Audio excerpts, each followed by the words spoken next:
Hello students, आज का हमारा जो टॉपिक है वो है इतिहास की अवधारणा। इतिहास का अर्थ होता है कि निश्चित रूप से ऐसा हुआ होगा। इतिहास का अर्थ जब खोज और अनुसंधान से होता है तब इसका यही अर्थ होता है। प्रत्येक युग का जो इतिहासकार है वो अपनी सामाजिक आवश्यकताओं के अनुसार ऐतिहासिक तथ्यों की खोज करता है, तब सामाजिक रुचि के अनुसार उसको प्रस्तुत करता है। इतिहास की अवधारणा प्रत्येक युग में परिवर्तित होती रही है।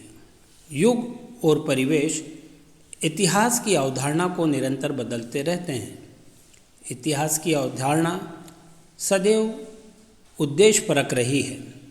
इतिहास समय और काल का एक बहता हुआ दरिया है। इसमें संपूर्ण मानव जीवन के सुख दुख और उसके भौतिक आध्यात्मिक जीवन जो है वो चलता रहता है। काल के इस प्रवाह को भारतीय अवधारणा में 4 युगों में विभाजित किया है। अब ये 4 युग कौन कौन से हैं उनको सबसे पहले हम देखते हैं। पहला है कृत, दूसरा है त्रेता, तीसरा है द्वापर और चौथा है कलयुग। तो सबसे पहले हम देखते हैं कृत। यह मानव जीवन का स्वर्ण युग था। काल के इस खंड में मानव जीवन सर्व सुविधा संपन्न और सुखी था। दूसरा है त्रेता। यह युग वह युग था जिसमें मानव जीवन में सर्व सुविधा संपन्नता में कुछ पतन या ह्रास के लक्षण दिखाई देने लगे थे। अब तीसरा जो है वो है द्वापर। काल चक्र का यह तृतीय चरण है। यह संघर्ष का युग माना जाता है। इसमें मानव दुख से परिचित होता है। मानव के सामूहिक जीवन में अनेक प्रकार की परेशानियां और समस्याएं सामने आती हैं। सामाजिक जीवन को संचालित करने के लिए अनेक प्रकार के नियम तथा बंधन बनाए जाते हैं। चौथा जो है वो है कलयुग। यह कृत युग का ठीक उल्टा है। जैसे कृत युग के अंतर्गत मानव जीवन जो था वो सर्व सुविधा संपन्न था और कलयुग में जस्ट उसके उल्टे हैं। इसमें मानव दुख की पराकाष्ठा पर पहुंच गया है। यहाँ मानव का भौतिक जीवन प्रधान हो गया है और धर्म का वास्तविक स्वरूप विलुप्त होता गया है। धर्म का स्थान आज पाखंड ने ले लिया है। तो ये 4 अवधारणाएं भारतीय अवधारणाएं हैं जिनको कहा गया है इतिहास की भारतीय अवधारणाएं। इतिहास की भारतीय अवधारणा काल को चरम सिरे ह्रास की ओर ले जाती हुई बताती हैं। भारतीय अवधारणा यह मानकर चलती है कि काल के पहले खंड यानी मानव जीवन के आदि में प्रारंभ में मानव सुखी और सुविधा संपन्न था और धीरे धीरे वह ह्रासमान होता गया। इसका अर्थ हुआ कि इतिहास विकसित अवस्था से अविकसित अवस्था की ओर जा रहा है, जबकि वर्तमान की अवधारणा तथा खोजों ने यह सिद्ध कर दिया है कि मानव जीवन अपनी प्रारंभिक अवस्था में जंगली और पशुवत था और धीरे धीरे वह विकास करता गया और आज भी विकासशील है।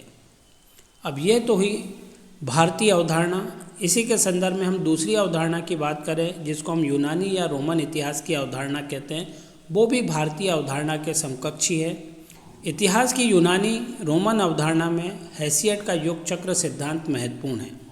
इसने 4 युगों की कल्पना की थी। हैसियट के अनुसार 4 युग हैं। सबसे पहला जो युग है वो स्वर्ण युग है, दूसरा है रजत युग, तीसरा है कांस्य युग और चौथा है लौह युग। युगों की यह अवधारणा भारतीय युगों की अवधारणा से मिलती जुलती है। जिस प्रकार भारतीय युगों की अवधारणा के अंतर्गत कृत, त्रेता, द्वापर और कलयुग इनको दर्शाया गया है, उसी प्रकार से रोमन या यूनानी अवधारणा में हैसियट के द्वारा स्वर्ण युग, रजत युग, कांस्य युग और लौह युग के रूप में काल की इतिहास की अवधारणा को बताया गया है।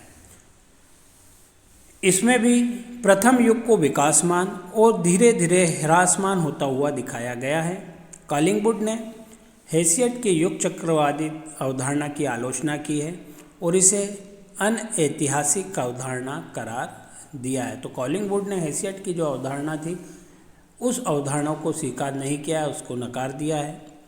यूनानी अवधारणा के अनुसार इतिहास मात्र धर्म पर आधारित कथा नहीं है। जो यूनानी अवधारणा है इतिहास के विषय में, वो यह कहती है कि इतिहास मात्र धर्म पर आधारित कथा नहीं है, अपितु तो एक शोध है जिसका उद्देश्य महत्वपूर्ण प्रश्नों का उत्तर पाना है।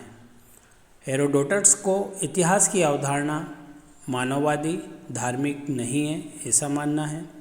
इसने इतिहास में मानवीय गतिविधियों को प्रमुखता दी है। इतिहास का जो केंद्र है वो मानव है। उसने माना है कि मानवीय कार्यों पर प्रकृति, भौगोलिक परिस्थिति तथा वातावरण का प्रभाव पड़ता है। यूनानी परंपरा में मनोवैज्ञानिक इतिहास के अनेक के जनक जो हैं, जिनको थ्यूसिडिडीज़ को माना गया है। हेरोडोटस की रुचि घटनाओं में थी, जबकि थ्यूसिडिडीज़ ने उनके माध्यम से कुछ नियमों का प्रतिपादन किया है।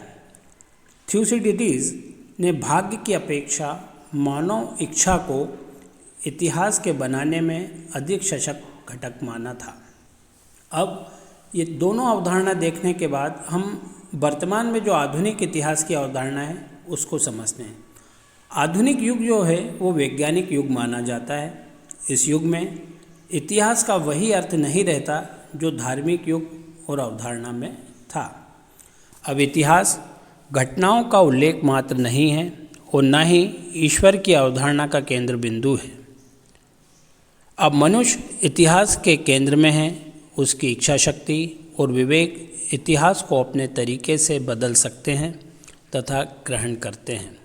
इतिहास अब सांस्कृतिक और सामाजिक मूल्यों की जीवंत परंपरा का नाम है। तो इस प्रकार से आज हमने देखा कि जो इतिहास की भारतीय अवधारणा है वो क्या है, इतिहास की यूनानी और रोमन अवधारणा क्या है और आधुनिक अवधारणा इतिहास की क्या है, इन सभी को देखा। Thank you.